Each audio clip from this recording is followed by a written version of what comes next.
Welcome to Soulful Practices Podcast. I'm your host, Michelle Holling-Brooks, and over the past 20 years, I have been on a journey of healing and awakening. I'm also a coach and practitioner for clients on their journey of unbridling their true self. The number one question I'm asked is, what meditation or practice will help me reach my goals? While there is no one meditation or secret mantra that will unlock our own awakening, there is a doorway that will lead us there. And that's the doorway of learning and cultivating the skills of self-reflection and contemplation. Each episode of this podcast offers you pocket teachings and practices that you can implement right away to help you courageously connect with living your authentic soul-led life. Let's dive into this week's episode.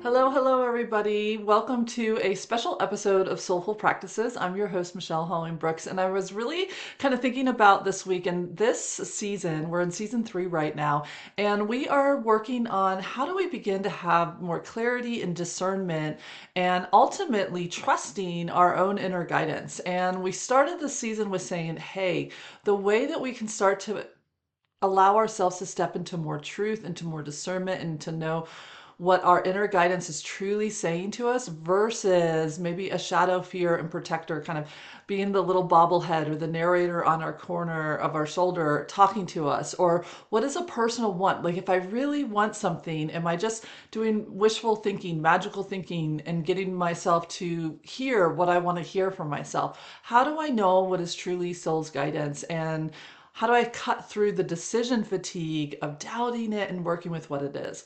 And one of the things that I brought in with the last episode was a beautiful quote by Megan Watterson, where she says, if before we can even hear the voice of our soul, we first need to win back a relationship with our body. This is my interpretation of her quote. And we need to go on that pilgrimage to be able to befriend our body, to awaken to it, and really start to sort and understand how our body is a messenger for all the different aspects of us. The parts of us that are wanting something, the parts of us that don't want something, the parts of us that are stuck in maybe a fear or a protective story, the parts of us that are really seeking to connect with that quote unquote inner self, with that what I like to call wise oneself within. And so I just recently did a masterclass all about the Let's Talk series that I just launched. And I'm loving this series. It's an interactive live series where you get to come on, hop on the line with me. I pick a different healing tool or modality, share some information about it, ask and answer any of those questions that you might have about it, and then give you a sample practice of it. So it's a really super fun, interactive environment. And I just got done recording and meeting with a wonderful group of people in emotional freedom technique. And for those of you who don't know what that is, you might have heard it as tapping. And it is a way that we can access our system through the meridians. And so it's a meridian-based intervention. And we can begin to ideally dialogue with our system, begin to acknowledge all those different parts of us that our body is being a messenger for. And when we do that, they kind of calm down and they step back. And what that gives way for is for us to hear our soul, to hear the information maybe we don't really want to hear, but now we're open, ready to hear it, to help tend to those parts of us that are in fear and loss instead of just pushing them aside until they bust through that door because they're like, hey, you can't keep pushing us aside. We want you to help us release that pain. Emotional freedom technique is a wonderful way to help us start to sort that. And when I was in the middle of it, I was like, man, I really want to share this in this season. And so that's what we're doing in this episode. I'm sharing with you an excerpt from that beautiful piece that we did on emotional freedom tech week from that last call. And if you're liking it and you want to see the full thing, then by all means, you can sign up for free and you'll get access to that private YouTube channel where you can see that one. You can see the call that I did with the chakra system. And then you're also in the queue for when our next one is, which is coming up on Friday, this coming Friday, January 24th, 2025, at 1 p.m. Eastern Time. And in this one, I'm going to be talking all about astrology. So, what I love about astrology is that it allows us to truly get a glimpse into what are the different things that we came into this lifetime with. What was the environment like? What was the circumstances like? What are some of those concrete event and experiences that we then met? And how did that shape us? And then it gives us a launching pad to say, hey, do we want to stay working with these patterns this way? Or do we want to turn towards that and liberate ourselves, free ourselves up? So the way I work with astrology is really allowing us to, one, honor this is the life that we were planted in. These were the stellar influences, the archetypal cosmic weather of the place that we were, the people that were in it, and some traits that we came in to experience and to be with. And how did those mix together? For the positives, beautiful, what I call heirlooms and strengths that we have, and then also some of the burdens and some of the weight and the lessons and opportunities that we have to free ourselves up from those habitual karmic weight.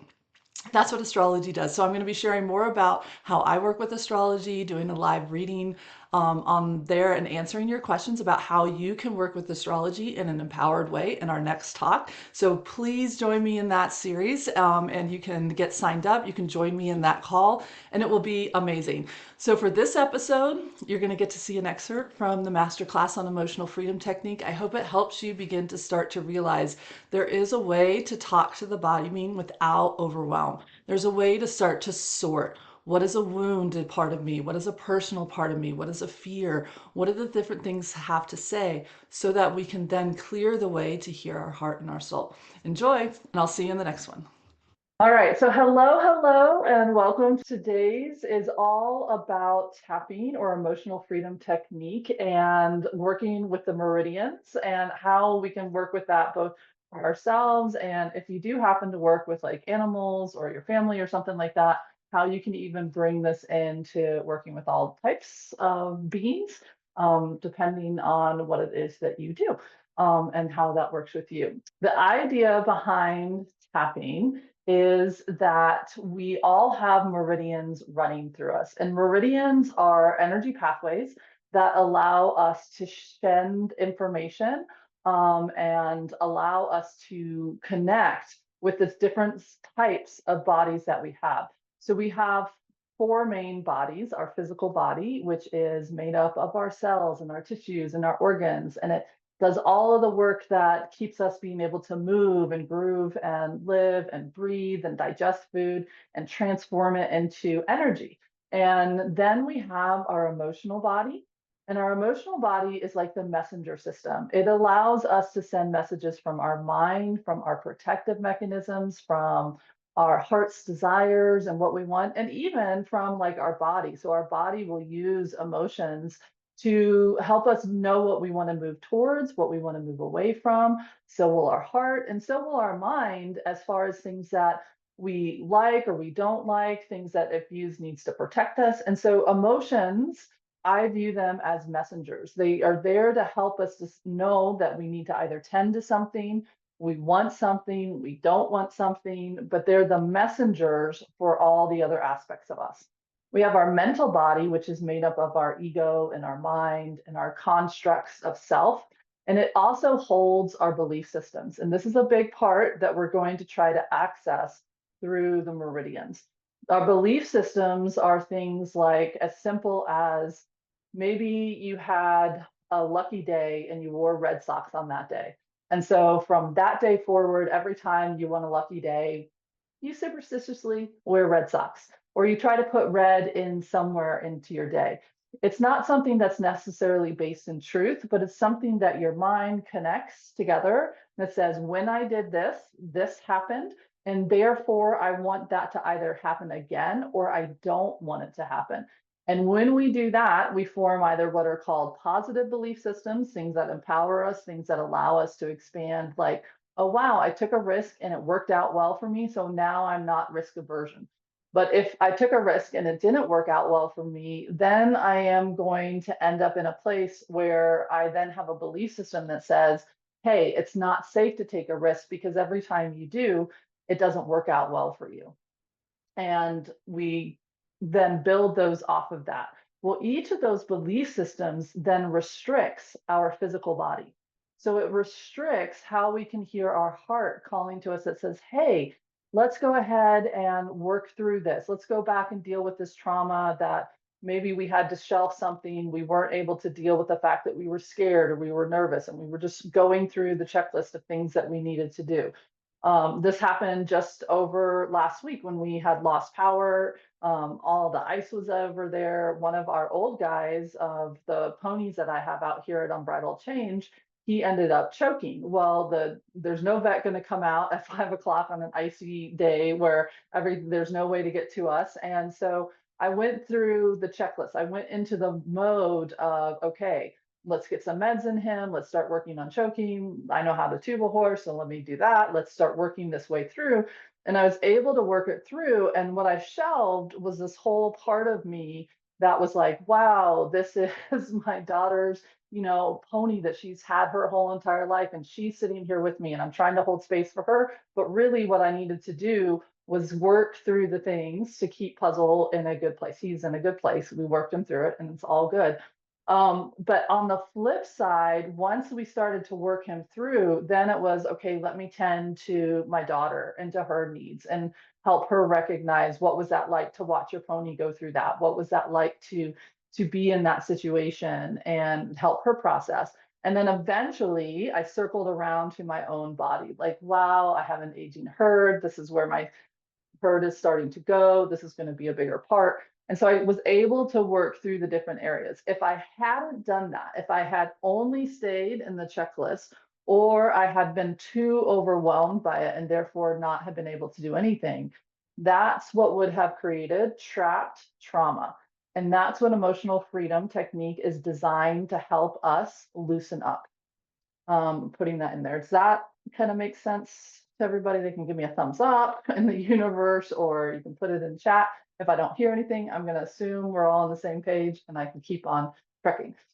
So that's the mental being, is it's really good at organizing things, constructing things, and it also, though, can leave things left undone. And especially if we have a situation that says, I'm not allowed to feel potential fear or grief or loss, or I'm not allowed to go back and tend to that part of me that needs to be tended to because I have a belief system in place that says I should just suck it up, buttercup, and all these other things, or it's not safe. A lot of these belief systems were put in when we were younger, when we have no ability. If we have a world around us of people that can't see or hear or understand when we have a need, then we get belief systems that say nobody cares. Nobody, and even worse, we get belief systems that say our needs are not real. And those cannot happen. And we cannot tend to those. And when that happens, that really starts to constrict the messages that our body can send, our messages our body can receive from our heart and from our soul being about how to best tend for ourselves. Because our body is always sharing what is going to help bring us into balance. It's 24/7 telling us it.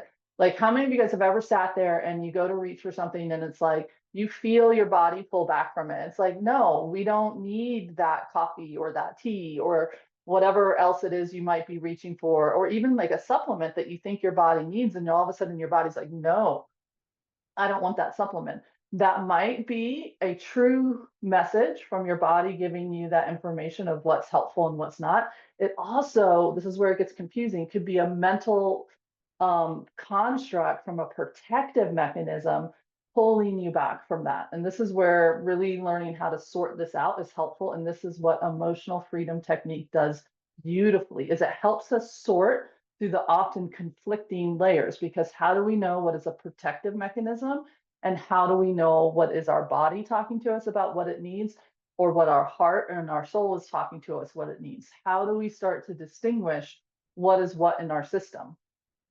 And so those are the different bodies that we can connect with, talk to, and work with through the meridian system. The previous Let's Talk About It series was about the chakra system. And the chakras are more like allow us to have a file cabinet of all the things we've experienced in this lifetime, all the things that were passed down to us from our generational knowledge and wisdom of like the book of life of this is how to do Earth School. And collectively, all of that we can access through the chakras. But the meridians really tap into what are the things that we are working with every day. So I'm also trained in traditional Chinese medicine, the five element system.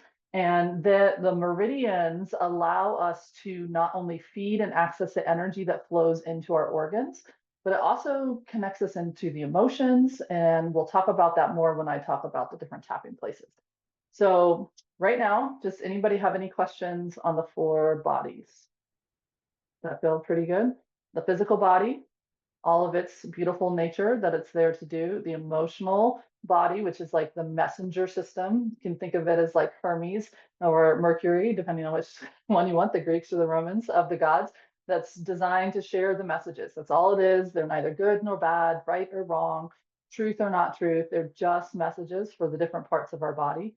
We have the mental part of our body and then our heart and soul. I kind of put those together. So that way, everybody can just be happy with whatever they attribute them to. And so that is what that's working with. Okay, so those are the four bodies. The next piece is a little bit about emotional freedom technique itself. So we have these meridians, they're flowing in and through us and all around us. And there are 12 of them all together if you put in central and governing vessel. You don't need to know anything about the meridian system to do tapping other than where the points are that we tap on and how we work with that. Dawson Church is who originally came up with it. He was a psychologist who was working with clients with phobias, and he was exhausting all the different things that he was doing. And he happened to be going to acupuncture at that time. And one of the people had a huge fear of water. And so he realized that if he asked them to tap on some of these beginning points, so the bladder meridian starts right on the inside of the eyebrow right here, and the emotion that's associated with bladder is fear. And if he was tapping here and the person started talking about why they were afraid of water, and he noticed that as he moved them through some of these different points over here on the outside of the eye is gallbladder, small intestine, and triple warmer. Bang for the buck over here. They're all there if I tap in a big way. And that is the fear, the panic, the fight, fight, or flee system, and then my anger and resentments towards the outside world or the world of how I view it's judging me. That's gallbladder. And where do I put the blame and how do I get stuck in that? Under the eye, stomach, that belongs to the earth element, and the energy that goes with under the eye, it's really stomach two. Stomach one is like inside the eyeball, and we don't want to touch that one. And so under the eye is right here. That is associated with worry.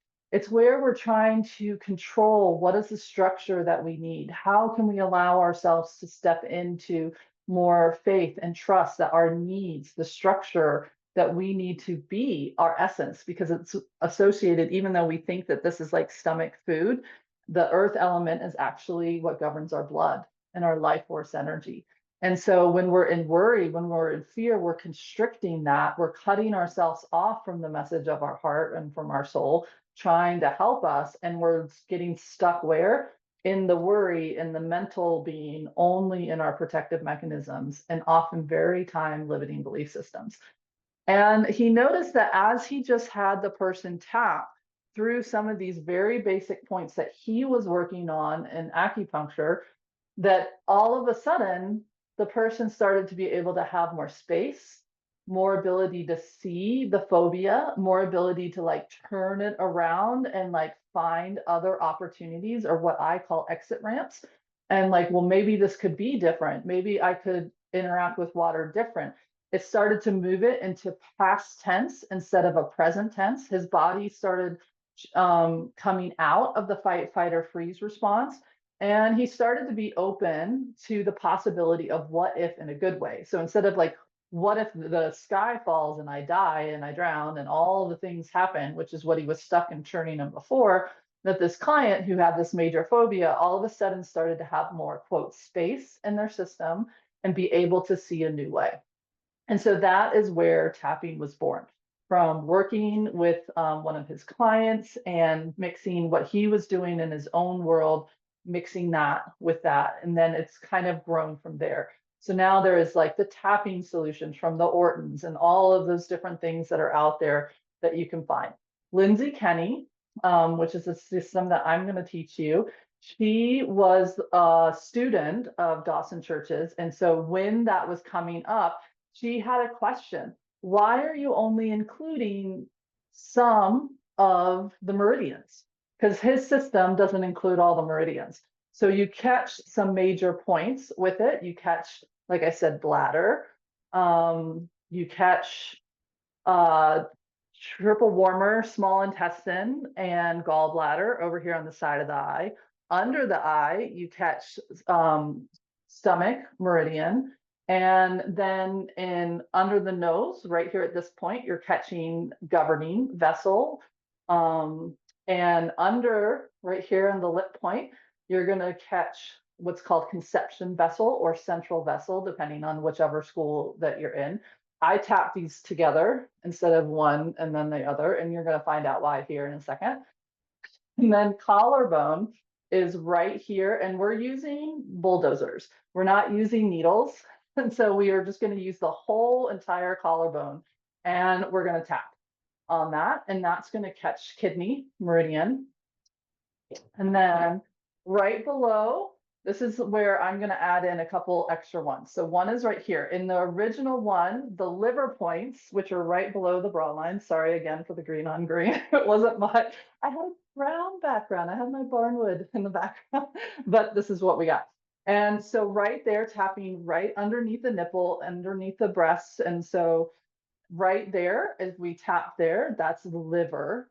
So this one wasn't included in Dawson Church's. Lindsay brought it in when she started hers. And why is liver so important? Because liver is where we get trapped anger. We get trapped shame. We get trapped blame. This is the place in which we get stuck and we can't detox something. We can't move it from present time in our system into past. We can't allow ourselves to break down that which is no longer serving us and actually bring the wisdom, the jewels, the beauty out of what is happening to us and metabolize that fully. So in Dawson's one, when he skips liver, and he never does it, we're skipping a huge opportunity to help our system work with inner shame, work with inner blame, and ultimately really detox whatever that is that's trapped in our system out. So liver is super important. So that's liver. Then from there, this one is spleen. It's on even with the bra line, and it's like the is what I teach it. It's like the monkey one when I'm teaching it to kiddos. And the spleen point for most people when they tap it is like sore and a little bit like tender. Same with the liver point. So you can massage it. You don't have to like raw. So like we're not whacking the crap out of our body when we're tapping. We're just really gently going for miniature vibrations as we're also talking. And then it would go to the top of the head. That would be it for Dawson's one. And so from spleen, you would go to the top of the head, which is the yang convergence point, which is where it brings, it's called the 10,000 points, which I love it. And it brings together that ability for us to connect with our outer bodies in a very structured way so that we can open up our quote mind to access our heart and our soul and other things. But before we get there, Lindsay adds in a couple more. Again, this will all be in the handouts that I will make sure that you get. So we have our meridian points. A lot of them end and begin on our hands and our feet. There's a couple that begin and end on our chest, but most of them have an ending point or a beginning point on our hands or our feet. And so she was like, hey, we're missing things like liver was one. We're missing heart. What does our heart feel? What does our heart want? How do we re-engage our courage, our charisma? How do we gather that back? Because those belief systems, when we get kinks in the hose in our system, that's what it cuts us off from. It cuts us off from our ability to seek that wisdom of the heart. And she was like, I think we might want to put that back in. And then also, yeah, we're catching small intestine here, but we're mixing it with a couple other points. And what would happen if we really focus and allowed ourselves to access small intestine? That's our ability to choose out of all the plethora of choices what will really best serve us, what will really allow us to step into more the joy of choices versus the panic, the overwhelm, the feeling of just like, I don't know what choice to make and I don't know where to move and I don't know how to move. That seems like a pretty important point that would be really helpful for us to be able to work with. And I'm pointing here because those two, the heart comes on this side of the pinky and the back side of the pinky is small intestine, right? And she's like, I think we kind of want those in there. And I think we kind of want to work with them. And then she was like, what about circulation sex? What about the ability for us to work with the protector of our heart or pericardium, depending on which school that you're a part of? And what does that do for us? Like energetically, when we work with circulation sex, it allows us to recognize that we do have these protective mechanisms. We don't want to be hurt. We don't want to be sad. We don't want to be in pain. We don't want to be in grief. We get overwhelmed. And we have this whole host of protective mechanisms that try to protect us from ever touching that place that our heart might get hurt or upset or disappointed. And so if it makes it past the outer protector of triple warmer of our fight, fight, or freeze, we have one more layer of protection before something, quote, hits our heart. And really, when we're allowing ourselves to be in the flow of being vulnerable, our heart has to be willing to open. And if we don't talk directly to that system, we're going to only be able to get so far. And so that was circulation section. She's like, I think that feels important too. And then large intestine and lung. So we don't talk to large intestine and lung anywhere in Dawson Church's original version of emotional technique. Why are large intestine and lung so important? It's a whole entire element within the 5-element system, which is called metal. And metal is our ability to kind of see above the fray, to get to that observer self, to where we can access that part of ourselves that can be more in that witnessing mode, but yet deeply has honor and respect for the grief and the loss that comes when we're doing any type of healing piece. Because if we are able to go back and tend to everything, we don't get trapped trauma, right? We're able to walk with the grief and the worry and the nervousness and all of those other things. However, if we can't do that, we get trapped trauma, and then that's trapped grief. So every healing thing that we do for ourselves, for anybody else, if we're working with a client or an animal, grief work is a part of that healing process, is a part of that letting go and also opening up. And sometimes that's grief for what happened. Sometimes that's also grief and loss for what didn't happen, what wasn't able to come to our aid then, and why that wasn't able to be there. Sometimes that's grief and loss about like the life that we thought would have happened if that event had not been present, right? And in that space. And so there's all these different layers that we can work to if we talk to large intestine and to lung. And so the way that Lindsay figured out to get to these points was she was like, okay, I can either tap my fingers and my hands together like that, which you can totally do if that feels good to you. I am an efficient person though. I like things to like take place at a good little clip. Flip your hands over and 1, 2, 3, 4. 1, 2, 3, 4. Tappy, tappy, tappy. So like little claw, a little claw, and tap together. Then I'm also getting source points, the heart and lung. So heart is over here, lung is over here, circulation, sex. I am getting the source points that go directly, the most powerful points you can work with in a meridian. I'm working with them directly when I do that. Some people like to tap like this. That feels really weird to me. I can't like, and some people like to tap here first and then to here in her technique. I figured out really easily that I could just flip them and I could get everything that I wanted in one fell swoop. So those are how you get to all the meridians. And then from there, you would go to the top. And so that is what makes up what is called the tapping round, is that we're going to talk to all the full aspects of us, and we're going to let them just talk first. This is the thing that Dawson figured out, is that so many, this is when CBT, which is cognitive behavioral therapy, and DBT, dialectical behavior therapy, all these top-down approaches were coming in, and it was based on what you should be thinking, what you should be feeling, logical thought, all of these things.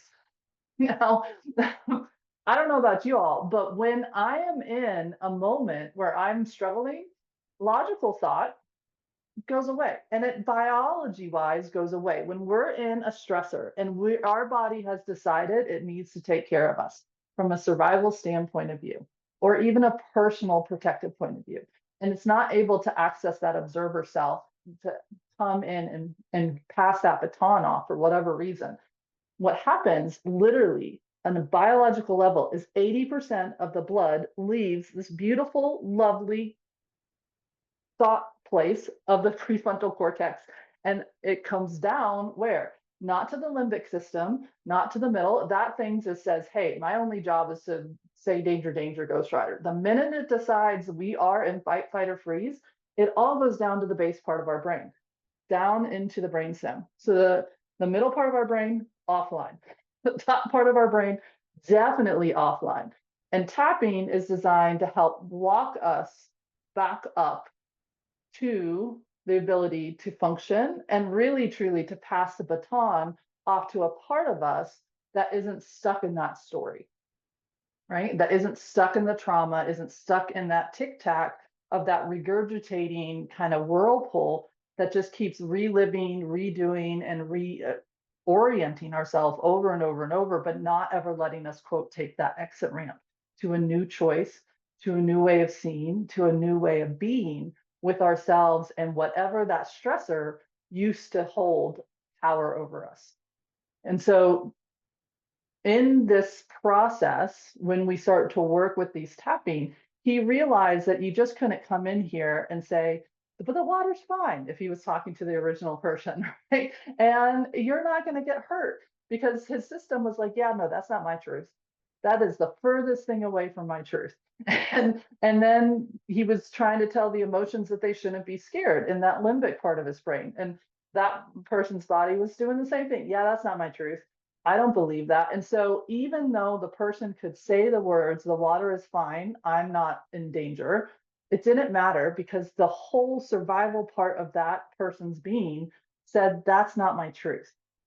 EFT is designed to honor that in the beginning, we have parts of us that are pissed, parts of us that are scared, parts of us that are overwhelmed, parts of us that feel anger, beautiful, justifiable, righteous anger at something, at ourselves for making a choice, at somebody else. We have parts of us that are nervous that we won't be able to make it through. We have all these different parts of us that have very big opinions that are keeping us from that mental being construct, stuck in that story of whatever is happening in those limiting beliefs that came from an event that we experienced that reorganized our system. And what I also love about it is it acknowledges that that's a truth. It's a level of truth that our body truly does feel. Some part of us feels that whatever is happening and whatever we came up as an adaptation because of those events, or those cumulative events, or what we witnessed and watched happen to another, and how our system assimilated that information, that it acknowledges that that's a real thing for that part of us, but it's not the real thing for the whole of us. And this is a really huge thing in emotional freedom technique, because it says, hey, I'm not going to try to tell the body not to feel this way, because it does. I'm not going to tell this protector that it's standing on a hill fighting to death on something that it doesn't need to be doing that for. At first, I'm going to acknowledge that that is real to that part of me that is struggling. And so that's the first round of every tapping sequence, is going to be what we call the junk in the trunk. And so this is where Nick Orton, who is a tapping solution guy, he was talking to one of his original people, that Louise Hayes, who helped kind of launch him and publish him. And she was the head of a publisher house called Hay House. And what she said to him one day with tapping is like, look, if you want to have a garage that you can use, you have to clean out the garage. You've got to go through this junk in the room before you can get to the place where you can rebuild it the way you want to do it. Emotional freedom technique is designed to do that. We can do it though with bundling. So this is the difference. I don't know how many of you have heard of EMDR versus tapping. EMDR works really well to help the brain reorganize something from current time to past. And it works really well with an event, maybe a couple events, but something that you can pinpoint that says, my life felt this way, this happened, and then it felt that way. And I'm stuck in that room or in that spot or in that moment in time. And my whole life is kind of oriented around it. EMDR works beautiful to get in there, to work with that moment in time and kind of take the charge off of it so that you can then see other things that exist in your life. Well, what happens though if you don't have one event or two events that you can really point to, and it's more of accumulation of event after event after event? Or if it's more just this, like, this is what my life is, and it just felt stressful that nobody was there, that this was happening. What if it's something that just kept restricting your life over and over, and it's not something you can point at? This is what EFT does beautifully that EMDR can't do. I'm trained in both, so working with both of them. But EFT allows us to really honor all of those voices. And what it's trying to do is open us up to a different choice. So there's what's called the second round in EFT. And in the second round is where we start to invite ourselves into ventral vagal, the front part of our nervous system, that says, let's move into hope. What are some things that we could create?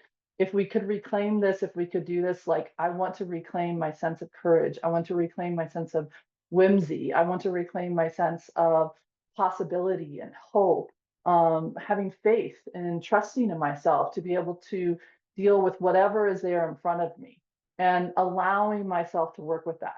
And so we start to remind the body as we're tapping what the other side of that equation is. So like I said, kidney is fear and so is bladder, but the other side of kidney and bladder is hope, is happiness, is inspiration, creation, willingness to kind of settle in and open to the emotional waters that are with us and allow that essence, that structure, the bones of us to start to feel that we can meet life as how it's going. And each and every element and each and every meridian has one of those as well, the emotions that go with it and the positive side. I'm hoping everybody can see this because I just like lost all of you all. So hopefully you can see this lovely thing in front of you. And here are those points that I was talking about before. The inside of the eyebrow is the bladder points.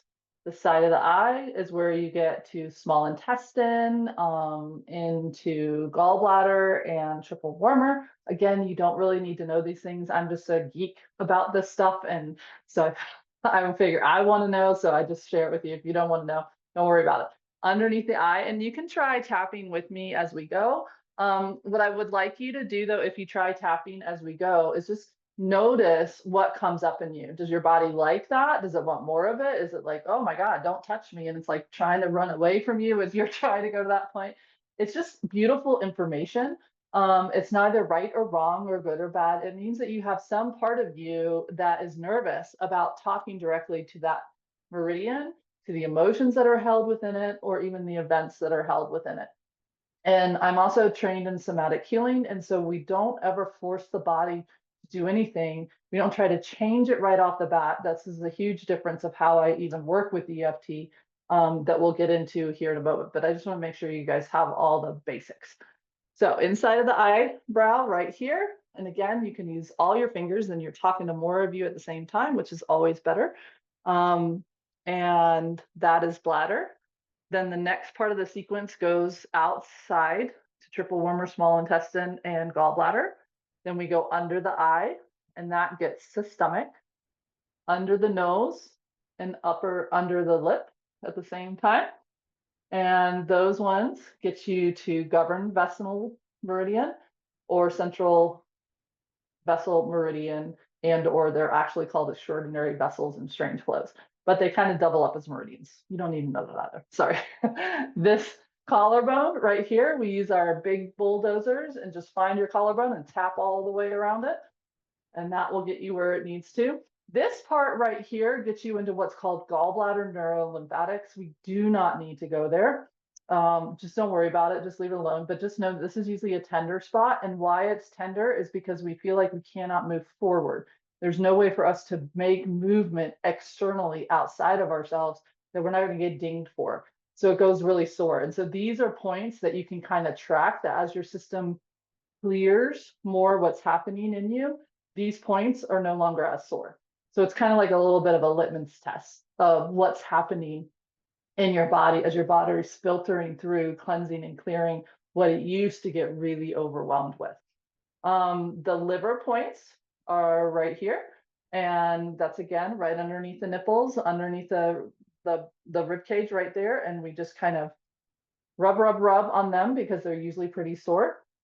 The spleen point or the monkey point underneath the arm on the outside, in line with the bra line for ladies. For men, just kind of imagine you got a bra where it would be, and pushing and tapping there. And then from here, we're going to go to the wrist points. What I didn't do was put all these little lines right here because it was getting really, but you know that you're catching small intestine, triple warmer, circulation sacs, large intestine, and lung and heart all at the same time. We flip our hands and we tap them together, and we're getting the source points, those three main source points on the wrist. And that, my friends, is the tapping round. This little place, the karate chop, is what's called the setup, and we'll talk about that here in a moment when we get that far. And also just for like allowing ourselves to feel that we have what we need in that moment. This is a great point that you can do anytime, anywhere to help your system just find neutral. That ability to find the nerve, the working cell. The other one is the gamut point right here in between the third and fourth fingers. Come down, and right there you can tappy. And we'll talk about that here in a second. So those are the points. All right. There's this next concept called a tapping tree. And this is super important. I was gonna like have you guys all write on paper and everywhere else, but I don't ever know where anybody's at in space and time. So just in your own time, this would be something that when you're listening to the replay, is to come back and start to work with the tapping tree. Because what the tapping tree does is it allows us to bundle. It allows us to take more things together and work it. On every client that I work with out here, both on the energy and coaching side, and then out here with equine partnered psychotherapy and coaching, we all come up with what is our tree. And I have them name the tree. And we start with the tree that is what I call the trauma tree. So many of my clients call it the WTF tree, where it's just like, you can't make this stuff up. This is what my life was. And we just kind of get it on paper. And so that way it's just seen, felt, and heard. And it's a little nicer than doing a timeline, because sometimes timelines feel really overwhelming. We get lost in them. The tapping tree is more organic. We can fill it in as we want. We can have multiple ones. You can have ones for different stages of your life if that really is important. You can have ones that are event specific. You can kind of do whatever. So the idea of the tapping tree is that the trunk of the tree, this middle section right here, is where you list the events. So the event can be, I felt abandoned at this stage because of this incident. This person betrayed me here. This could be a traumatic event. This could be, I had an abusive spouse or parent, like this could be the car wreck or the illness or the death of the family, something that you can kind of really pinpoint that says, this impacted me. and this impacted me, positive, negative. You don't have to say that, but you would just say it had an impact on my system and things changed. Okay. So that is the middle of the tree. And really, truly, you just have to list them. And sometimes with clients, I'm just like, pick one word. So, for example, one of my own trees is like 13 years old. That encompasses all the medical trauma that happened to me at 13, all the emotional trauma that happened to me at 13. And for those who don't know my story, at 13 years old, I was bit by a mosquito and ended up with encephalitis, and that caused a whole heck of a lot of issues for me. And so I don't have to write all that out. I don't have to revisit it. I can just put a quick little word. Some people, this is even a color. Some people, this is a song title. It's whatever works for them, however big you want to go or however small you want to go. The next piece that sometimes where to go from here, the roots that hold that tree up are the beliefs. These are all the different ways in which we, from these events, we gather things. So my belief system that came from my experience at 13 was the earth school was nothing but pain, suffering, and nobody saw you, nobody heard you, and you don't have a voice, you can't control your body, everything sucks. Basically, the earth is dumpster fire, everybody in it is dumpster fire, and you can't get out of it. That was the tree that was created from that experience in my life. So those would be my limiting beliefs that I would put here on the bottom. So here's just some examples of like what those roots would be. I can't do anything right. I'm not safe. I'm never going to be able to heal. I'm not lovable. Everybody leaves me. These are like, usually, if we're working on a trauma tree, these are limiting beliefs, things that keep me from trying, but they also keep me safe in a very interesting way that we're working with and bringing that in. And so when we have that happening, those are what go into the roots of our tree. Okay, let me come back up here. So then we have our branches and our leaves. And the branches, here we go, are the emotions. So these are the things that I'm feeling, that I feel stuck on, that are like ringing and resonating in my field, that are just kind of like always with me, or they pop in and they're those intrusive energies that I just can't seem to get away. Now, remember my original definition of emotions. Emotions are messengers. They're trying to pass us off to what's in those events and the trauma that's in them, so we can get to the roots and pull them up and build in new healthy roots. But so often we try to squash the emotions. We label them right, wrong, or different. We label them as good and bad. We label them as things that our body can do and can't do. And we do all shades of weird things with emotions. But if we can reorient them to, these are just messengers for a part of us that needs our attention, and needs or wants to share something, then we can get a little bit more space with them. And so in those branches, we would list things like anger, resentment, overwhelm, anxiety, sadness, depression. All of those different things is what we would come off of at the branches. And they're things that came from those accumulations of those events, right? Mixing with those roots in the ground that are down there.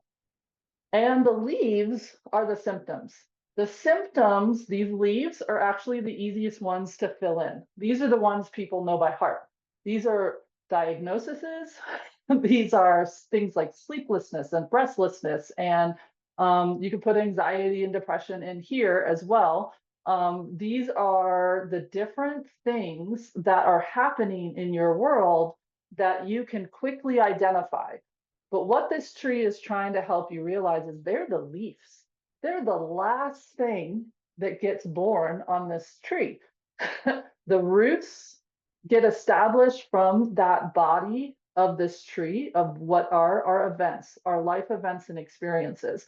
The branches that start to lead out, these are the main emotional states that we're either trying to block or trying to restrict or trying to do something with, that are happening to us. The very last thing that happens in the quote how things roll out in our life is those symptoms, the way in which we start to physically see what's happening in the energetics of our body. So in the case of Dawson Church's person, this would be the phobia with water. That would be a symptom of what was happening to him. And then fear would be an emotion, dread would probably be an emotion, and the event would be whatever created that to begin with water with that person. The belief systems would be you're not safe in water, you're going to die. Well, for lack of a better word, the belief systems are always going to be if you don't follow this belief system, you're going to die. Somebody said to me one time, I had an intern out with me, and she was like, Michelle, you always say, oh my gosh, you didn't die. How amazing. When I was working with clients or something like that, when they would go try something and come back and they'd be like, oh my gosh, it actually worked, or it didn't work, but yet I'm still working. And she says, why do you say that? Do you have a phobia about death? And I said, no, that's what our body feels. Our body, that's the language that our body uses. Oh, we didn't die. Because remember, if we get shunned, if we get humiliated, if we get shoved out into the periphery of our society, that also is going to kill us. We're going to die. So any of our fears and limiting belief systems come back to humiliation, losing of our like job, our family, our this, that, and the other, to our physical ability to live. All of those equal in our system as far as it's concerned, we're going to die.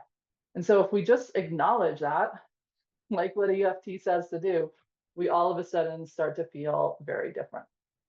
Okay, so those are the leaves. Trouble sleeping, weight issues, breathing, like all these different things. That's what happens with the leaf. And as you fill out your tree, then that is where you get the words that you would tap on. So while there are tapping scripts and while there are different things like that for sure that you can use, it is in these different ones that allow you to come up with the words of how you're going to put them together so that you can tap. Now what we're going to do is construct something to work on together as a group. Normally, this is where there is a question. So I'll just go off of historically when I'm teaching somebody and we've got 4 sheets of paper in front of them or a sheet that I've spread into 4 sections that says, give me all your symptoms, and then give me the different emotions that you either avoid or feel trapped or think about like surface every time you come near this. And then give me, what do you think some of those events are that are tied to that? This is usually the order I'll go. Like, give me your symptoms first. I do the tree backwards, because the hardest thing for us to come forward rationally with in the beginning are the roots. Because rationally we'll say, well, I don't believe I'm going to die. Rationally, we're going to say, I don't believe that nobody listens to me. We're going to fight the limiting beliefs like nobody's business, because they're not built in our rational mind. And we have protectors that want to save face and keep us looking good and all these other things. And they want to ignore the negative or limiting belief systems. And I like the word limiting better than negative, because limiting thinks of like restriction. To me, this is what trapped trauma. And when we're stuck in fight, fight, or freeze and our survival system guiding us, what we are doing is restricting us from the choices that can really bring us into freedom. And that's why it's called freedom technique. It's like what could actually allow us to feel that we are in a place of, I can click and make that choice. Not just hear that I have a different choice, not just know that there's a different choice. I can actually follow through with that and pick that choice. That's what this is all designed to do. But to get there, we first have to clean out the room. One of the ones that's coming up right now in chat is nobody listens to me. Yes, is that something that you can tap about? Absolutely. We can actually do that in our tapping. If that is like, if other people feel that that's part of something that resonates for them too. Because that to me is one of the main ones that happens with trapped trauma. There is nobody there to listen to us. If there was somebody there, we would have reached out. So let's go back to like that incident with Puzzle. And my daughter wanted to be there with me as I was working on him. And I could tell that she was struggling. She was trying to get in it. And I kept looking at her and I'm like, you don't have to stay here right now. I don't know how this is going to work out. And what do you need from me while I'm working on Puzzle? muzzle and smashing the crap out of his neck, trying to get that dislodged, right? And in that moment, if I said to her, Savannah, I can't talk to you right now. I can't go there. I would have shut down something that she needed. So many of us had that happen to us, right? Like so many of us had somebody either physically say to me, I can't talk to you about that. I can't go there right now. And yet, and some of us just had it implied, right? Implicit in that space of, wow, our heart knew there was nowhere to go with our needs, our fears, our wants, our wishes, our hopes, our dreams. Like think about even like the time like you might have come home and you want to try out for something or you want to do something and you walk into that room and you just look in that room and you're like, oh yeah, that's not going to fly. They're not going to get it. They're not going to understand it. They're going to say that's stupid. They're going to put their own crap onto me. And so that beautiful idea moment just goes wah, wah, wah, and we compress it. And we get a belief, just like what you're talking about, Miss Elizabeth, is like, nobody's going to listen to me. Nobody's going to honor me. And I think that's such a huge place to start for all of us in whatever we're up to help bring us more freedom. So, yeah, if that works for everybody, we can totally build off of that one for this one. So, if that feels good to you guys, I'm taking your little okay, Elizabeth, as like a thing. And if anybody else, if you can use your emotions, um, yeah, no worries. Um, so yeah, just let's bring that in. And so she's saying that she has a cough whenever she wants to try to talk. And so no worries at all. We are all good. I'm just trying to figure out where I can move things around my screen so I can see chat and watch the room in case because I don't have somebody helping me on that, all that good stuff. Okay. Um, so what I'd like everybody to do, if it feels good to them,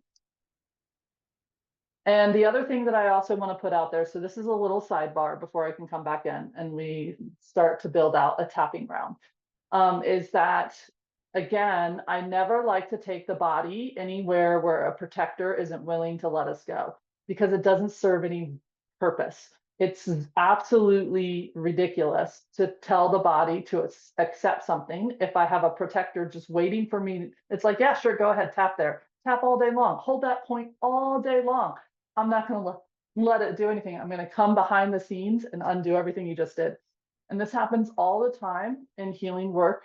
It happens all the time in personal growth work because we want to get somewhere. So we push ourselves to get there. We quote, spur ourselves on, but we're not really willingly moving.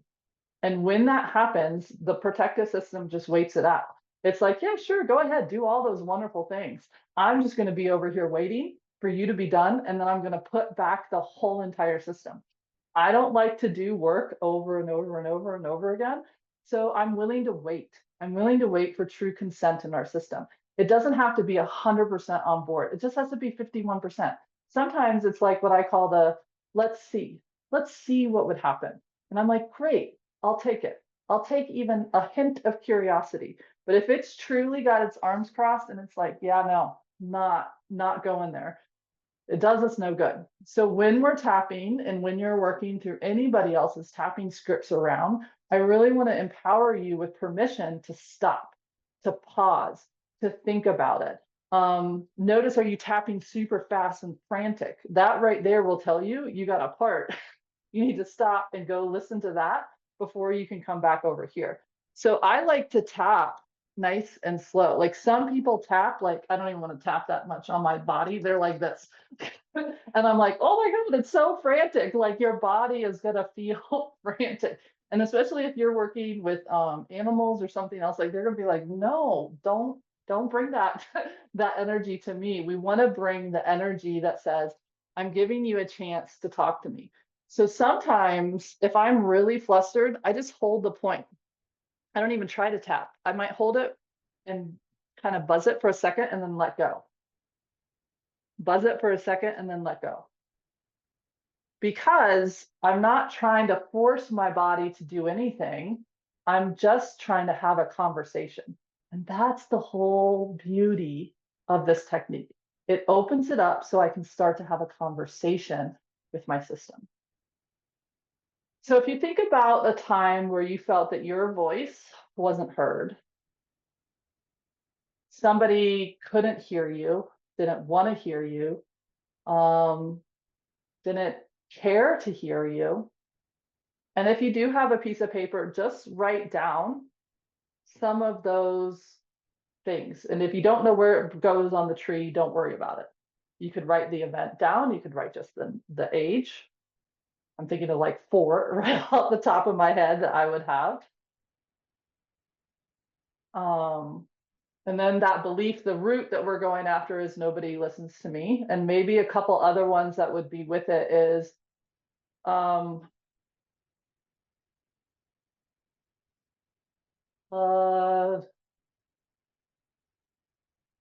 nobody cares about what I think or say or feel.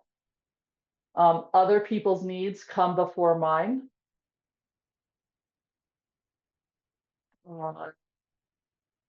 I don't even know what I would say if I was given the opportunity to say, because it's been so long. All those could be ones that are down there. Some of those emotions going to the branches would then be something like hopelessness, frustration, anger, even maybe into rage. And then going to the shutdown one, a sense of surrender in not a great way, like just giving up. A sense of what's the point, sadness. Those would be some emotions that I think would go with that. Envy, when you look at somebody else who you feel like people do listen to them.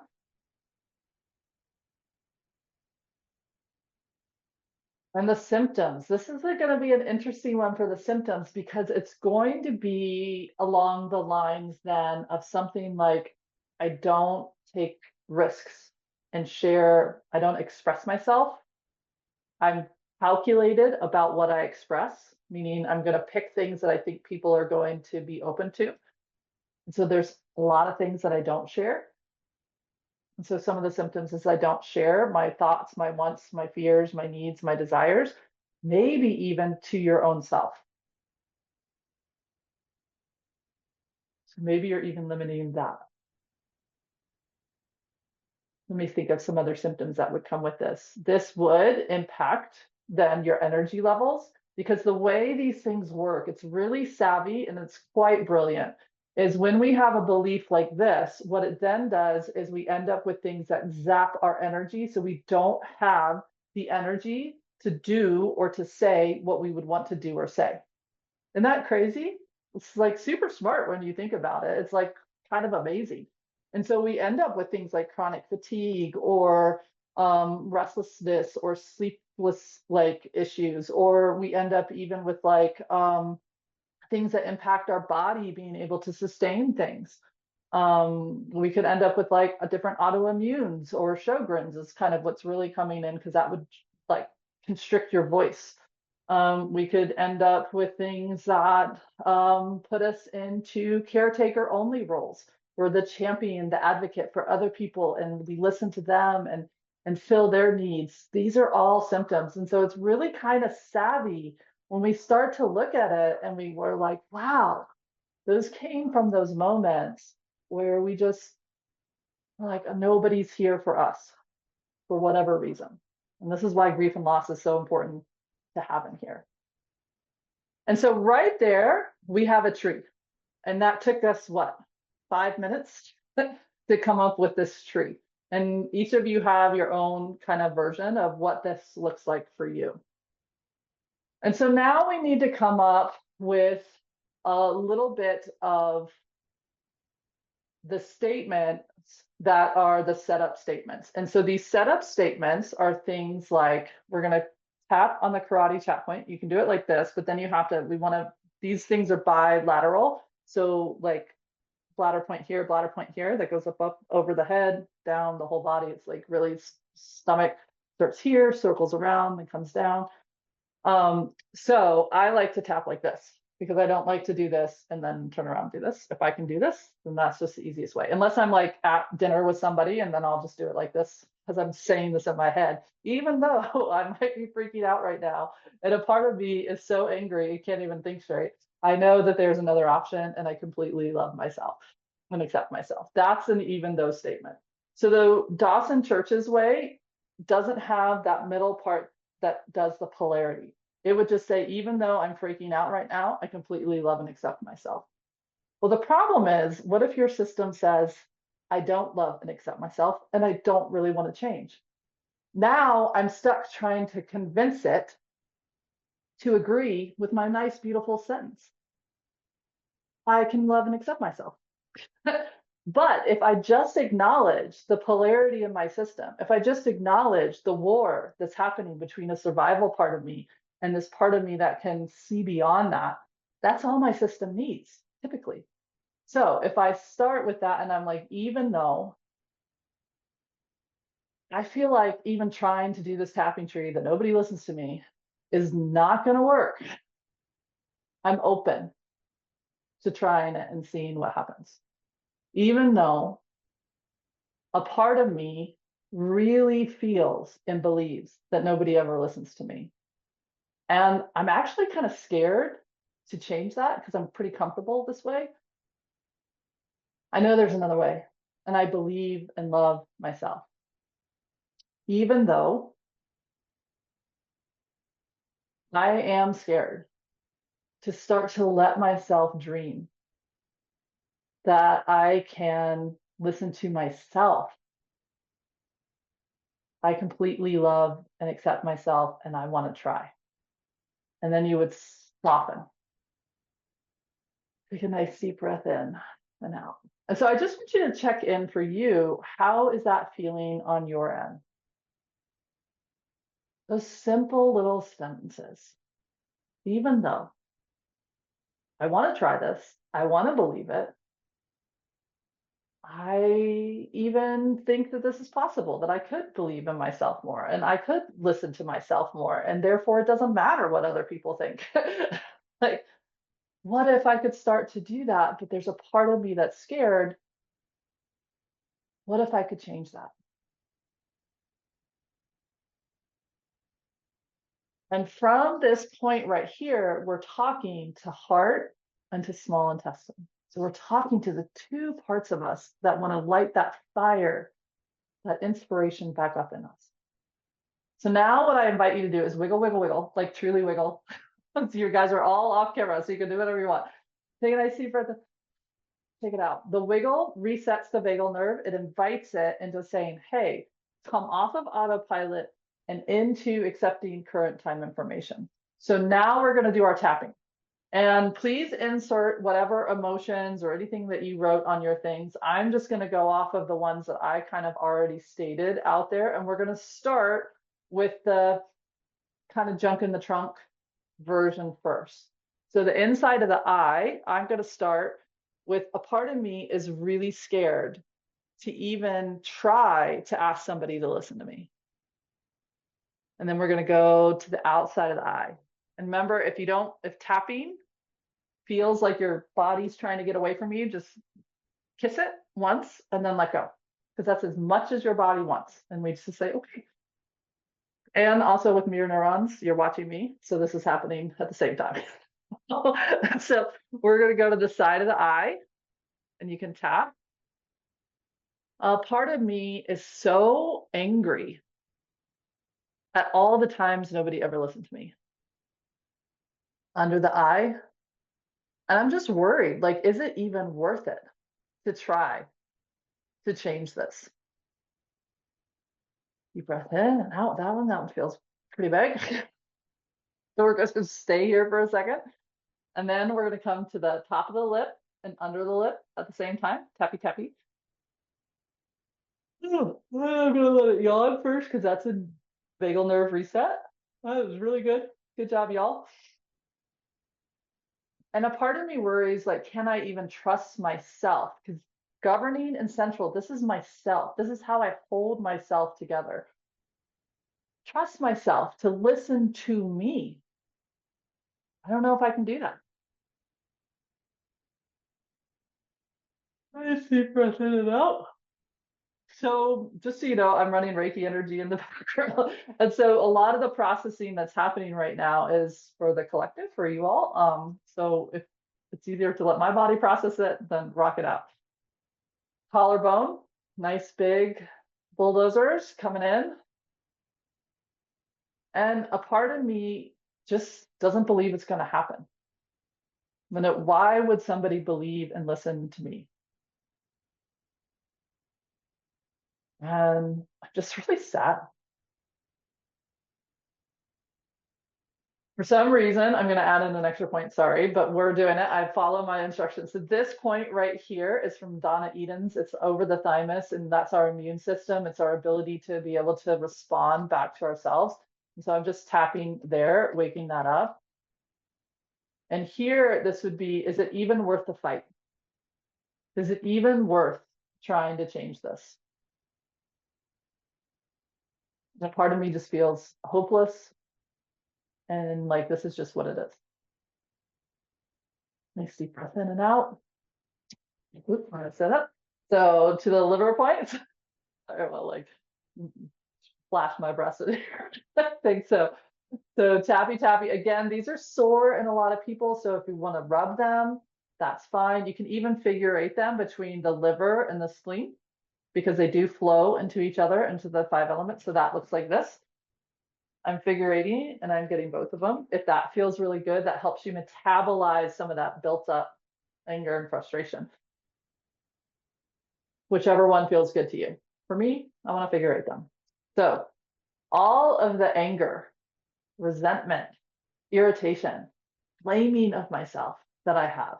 Why didn't I say that? Why wasn't that in there? Why didn't I make them listen to me?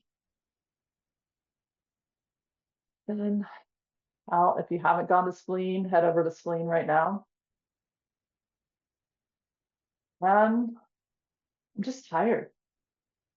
I'm tired of trying to help people realize that I've got a lot to say. And it's pretty darn good. Out to the side, little fingers, flip them, however it works for you, like this, like this, like this, or like this, whichever one works. And this is where we're really going to dive into those emotions. So whatever emotions you thought of or you wrote down, go ahead and let them fly, say them out loud right here. The emotions I kind of covered was I feel hopeless, I feel angry, I feel resentful, I feel a sense of just like giving up. I want to scream and yell, go hold their little faces and say, you will listen to me, you will see me. I am worth it, whatever is in there. So a sense of maybe worthlessness, undervaluing of self, all the things. Just stay here and tappy, tappy, tappy. You want to rub your wrists together, hold them. You can hold like this too if it really feels like you want a stronger thing because you're going to get octave to all of them. And when you're ready, shake them off, come to the top of the head. Again, this is a sore point, so don't whack yourself because it's not going to feel good. And then I just have even cut off listening to myself. And I'm tired of it.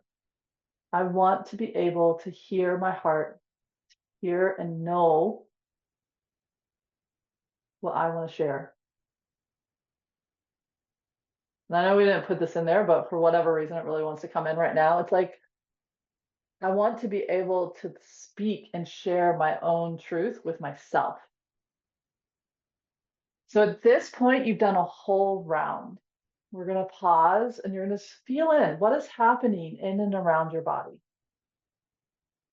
It's probably got a mixed bag. Parts of you are like, yeah, parts of you are like, yeah. Then so it's just where you would pause. If there's more happening, you would just allow yourself to kind of do another round. Like if more words are coming and like more emotions and more symptoms and more restless nights and more replaying of information and you want to tap that again, you would do a whole nother round. We're gonna hop on over, unless I hear a heads up from anybody that we need another round. We're gonna hop over to the second round, which is now to start to replace. Now that I've cleared out some of those trapped emotions, I've let those messages that haven't been able to get anywhere have a place to be. Now I want to start to invite it into a positive what if. What if this could feel different? So we go back to the karate chop point, and now we would say something along the lines of, even though in the past I felt like nobody was listening to me, and even sometimes I didn't even listen to myself, I want to change that and have the courage to believe in my voice.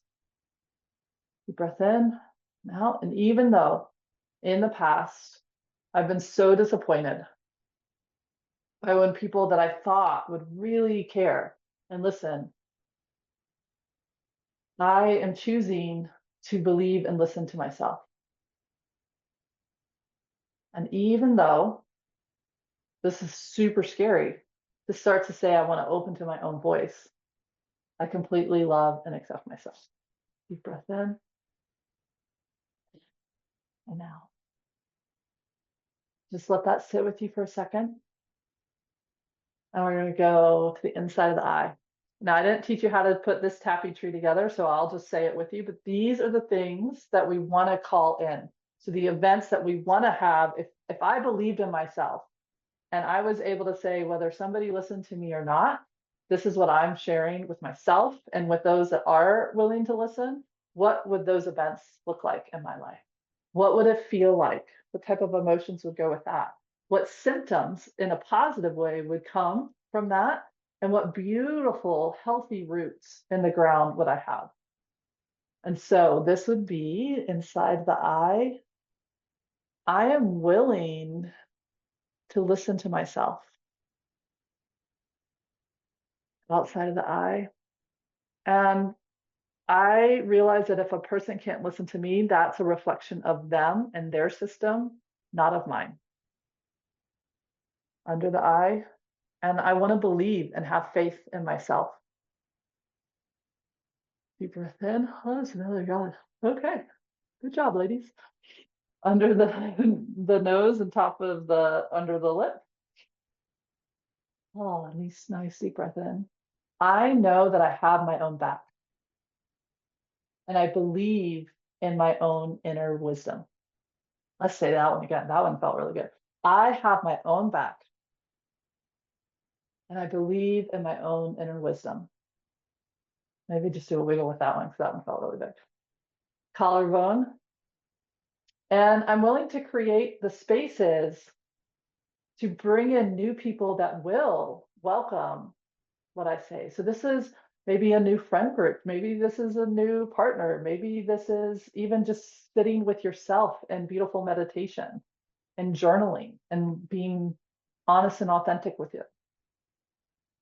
Nice deep breath in and out. Go into that thymus. And I know that what I need to meet those needs when somebody isn't listening to me, if I can find this space, will be there with me. How to meet that moment and still listen to myself. Deep breath in and out. And liver. And I'm willing to take the first step, the step that I'm maybe scared, the step that I'm nervous, the step that I don't know I can take. I am willing to call forward that courage to believe in myself and to listen to myself first. And the spleen side underneath the arms. And I also believe in being able to nourish myself when I listen to myself. So if I can start listening to myself and I can start honoring myself, I will nourish myself. I will create environments that nourish me too. Deep breath in, out, now the wrists, tappy tappy, or hold or buzz, whatever feels good to you. Joyful, hopeful, happy, excited, powerful, sense of curiosity and wonder, and releasing that which no longer serves. Deep breath in and out to the top of the head. And I'm willing to receive that guidance. And I'm willing to listen to myself first and foremost. Deep breath in and out. Oh, I just looked at the time. It's 2:22. I love it. How beautiful. So check in. What is starting to feel different in and around your body? What I love about emotional freedom technique is it honors that the past has been the past. Those moments when people did not listen to us, those were real and they had a real impact. And yet they don't have to keep controlling how we show up for ourselves now and how we show up for ourselves in the future.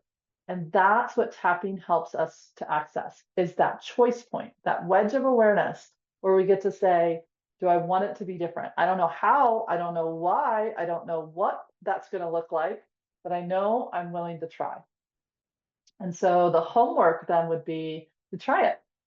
For this tapping around that we did, it's in that moment to really tune in where you would normally just kind of hear that. Nobody listens to me. What's the point? In that exact moment, you're going to pause, maybe rub the side of your finger, go to the grommet point for the fear point, and put that hand over that heart just for a second. Nobody has to know a clue what you're up to. And you could just say, I want to listen to myself. So what is that? I want to hear my heart.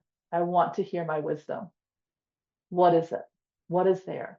And then from that point, you get to choose whether the person standing in front of you can listen to you. If they're so lost in their own baggage, their own protective mechanisms, they might not have the capacity to listen to you. And in that case, though, you're still worthy. You're still worthy of somebody listening. It has nothing to do with your worth, your value, your integrity, your wisdom. It has everything to do with the other person's system. And so you just say, okay, this is not gonna go where I need it to go. Let me take it to myself always. And then I'll find the person who can work with this if I need to speak it outside of myself. And then off you go. So that would be your homework, the follow-up that really allows the new tapping tree, the new beautiful tree. I call it the hope tree, the happy tree, the light tree, whatever you want to call that other tree. So you have a trauma tree and then you have this tree. You would write this one down and you try to feed and water this tree. When this one shows up, we don't get mad. We just say, okay, you're here. I get why you're here. Historically, there's a beautiful, exquisite reason why you're here, but you do not control my current choice. That freedom to make my choices, to show up for myself, belongs to me right here and right now. And that is how we then step into that with this new beautiful tree. All right, so everybody have a beautiful one, and I will catch you in the next one. Oh, the next one is going to be all about astrology and how to work with that. And so I'm super excited about that. Be on the lookout for that and have that with you. All right, offering you light, love, and joy on your journey. Thank you for listening to Soulful Practices. For more information on how to work directly with me or one of my guests, check out the show notes below. We'd love for you to also let us know what parts of this episode are speaking to you and how this practice is supporting you on your healing and spiritual journey. Please share this podcast with fellow seekers, travelers. Together, we can create a wave of soul-led beings in this world, offering you light, love, and joy on your journey. Michelle Holling-Brooks. Until next time.